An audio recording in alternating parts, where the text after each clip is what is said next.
എല്ലാവർക്കും അറിയാം ഈ കൈ കെട്ടി വെച്ച് എന്തോ കള്ളത്തരം കാണിക്കുക എന്ന് പറഞ്ഞൊരു കാര്യം നമ്മൾക്ക് അവിടെ നിന്ന് കിട്ടിയ ഒരു ഇൻഫർമേഷൻ ആണല്ലോ.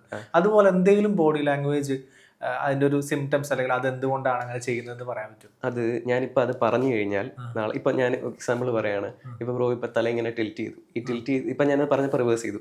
പിന്നെ അപ്പോൾ ഈ ഒരു സാധനം ഞാനിപ്പോൾ പറഞ്ഞിട്ട് ഇത് ഇന്ന റീസൺ ആണെന്ന് ഞാനിപ്പോൾ പറഞ്ഞു കഴിഞ്ഞാൽ നാളെ ഇനി വരുന്ന ആൾക്കാരോ അല്ലെങ്കിൽ ഇതിന് ഇൻട്രസ്റ്റ് ഉള്ള ആൾക്കാർ എല്ലാവരും ഈ ഒരു സെയിം സാധനം തന്നെ ഫോളോ ചെയ്യും. അനന്ത് പറഞ്ഞു അതങ്ങനെ, അതുകൊണ്ടാണ് ഇത് സംഭവിക്കുന്നത്.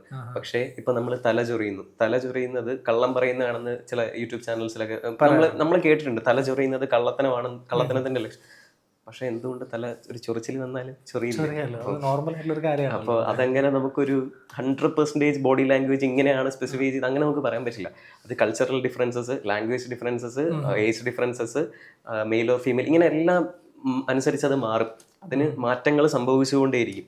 ചിലപ്പോൾ കാലഘട്ടത്തിൻ്റെതായിട്ടുള്ള മാറ്റങ്ങൾ വരെ ചിലപ്പോൾ സംഭവിച്ചേക്കാം. അതുകൊണ്ട് അത് ഒരു ഇന്ന സാധനം ഇന്നതിനെ ആണ് എന്ന് നമുക്ക് അടിവരയിട്ട് ഉറപ്പിച്ച് പറയാൻ പറ്റില്ല. അത് നമ്മൾ ഒബ്സർവ് ചെയ്തുകൊണ്ടേ ഇരിക്കുക. ഞാൻ നേരത്തെ പറഞ്ഞ നമ്മുടെ എക്സ്പീരിയൻസിൽ നമുക്ക് മനസ്സിലാക്കാൻ പറ്റുന്നിടത്തോളം മനസ്സിലാക്കുക, അത്രയേ ഉള്ളൂ.